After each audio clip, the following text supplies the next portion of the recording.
আগামী কিছু দিনের মধ্যে Realme GT Neo 3 স্মার্টফোনটা 150 ওয়াটের চার্জিং স্পিডের সাথে চলে আসবে। তো এই ফোনটার মতোই স্পেসিফিকেশনের সাথে Realme 10 Pro সিরিজ আসতে চলেছে। Realme 10 Pro Plus স্মার্টফোনটার বেশ কিছু স্পেসিফিকেশন বর্তমানে লিক করা হয়েছে। আর এখান থেকে আমরা জানতে পারছি 150 নয় 125 ওয়াটের চার্জিং স্পিডের সাথেই আসবে Realme 10 Pro Plus স্মার্টফোনটা। আর এই চার্জিং স্পিডের মাধ্যমে শুধুমাত্র 15 মিনিটে এই ফোনটাকে ফুললি চার্জ করা পসিবল হবে 0 থেকে 100% এর ভেতরে। এছাড়া শুধুমাত্র 5 মিনিট চার্জ দিয়ে পুরো অর্ধেক দিন ইউজ করা পসিবল হবে এই ফোনটা। তাছাড়া শুধুমাত্র 4500 mAh এর ব্যাটারিকে এবার ইউজ করতে পারে Realme তাদের 10 Pro Plus স্মার্টফোনটাতে। বিকজ এই ফোনটার ব্যাটারিকে দুই ভাগে বিভক্ত করে টার্বো চার্জিং এর মাধ্যমে এই 125 ওয়াটের চার্জিং স্পিডটাকে অ্যাচিভ করতে পারবে Realme।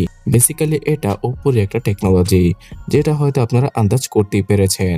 তাছাড়া এবার 6GB 8GB র্যামের পাশাপাশি 12GB র্যামের একটা ভেরিয়েন্ট আসতে পারে Realme 10 Pro Plus স্মার্টফোনটার। তার সাথে সর্বোচ্চ 4GB অথবা 6GB ভার্চুয়াল র্যামের সুবিধা পাওয়া যাবে। সো এ থেকে হয়তো আপনারা বুঝতেই পেরেছেন যে 12GB র্যামের ভেরিয়েন্টটা কিনতে পারলে আপনারা সর্বোচ্চ 16GB অথবা 18GB র্যামের ফিলিংটা পেয়ে যাবেন, তাও আবার ভার্চুয়াল ভাবে, যেটা কিনা মাল্টিটাস্কিং আর গেমিংয়ে আপনাদের অনেক বেশি হেল্প করবে। তবে আমার কাছে মনে হয় না যে 8GB র্যামের উপরে বর্তমানে কোনো স্মার্টফোন কেনা উচিত। তো এই 12-16GB র্যামের পাশাপাশি 128GB আর 256GBর UFS 3.1 এর ইন্টারনাল মেমোরিকে ইউজ করতে পারে Realme তাদের 10 Pro Plus স্মার্টফোনটাতে। এবং এই ফোনটাতে যে অ্যাসোসিয়েট ইউজ করা হবে সেটা হচ্ছে গিয়ে মিডিয়াটেকের, এবং মিডিয়াটেকের কিছুটা সেমি ফ্ল্যাগশিপ টাইপের 8000 সিরিজের অ্যাসোসিকেই ইউজ করা হবে Realme 10 Pro Plus স্মার্টফোনটাতে, যেটা হবে একটা 5G অ্যাসোসি। আর এখানে সর্বোচ্চ 11 থেকে 13টা 5G ব্যান্ডের সুবিধা থাকবে। অনেকে আমাকে জিজ্ঞেস করেন যে 5G ব্যান্ড বেশি থাকলে কি হয়।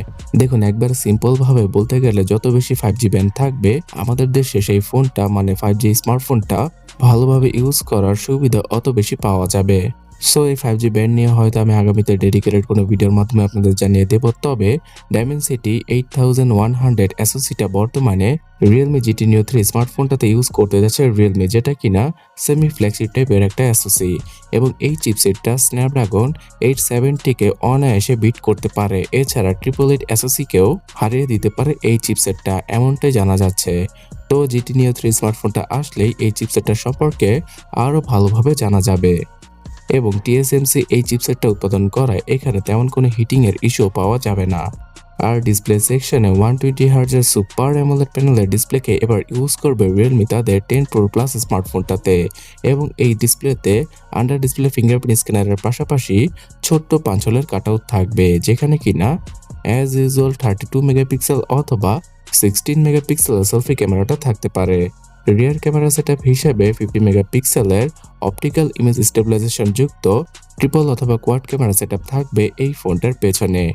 আর এই 50 মেগাপিক্সেলের ইমেজ সেন্সরটা হবে সনির ফ্ল্যাগশিপ ইমেজ সেন্সর।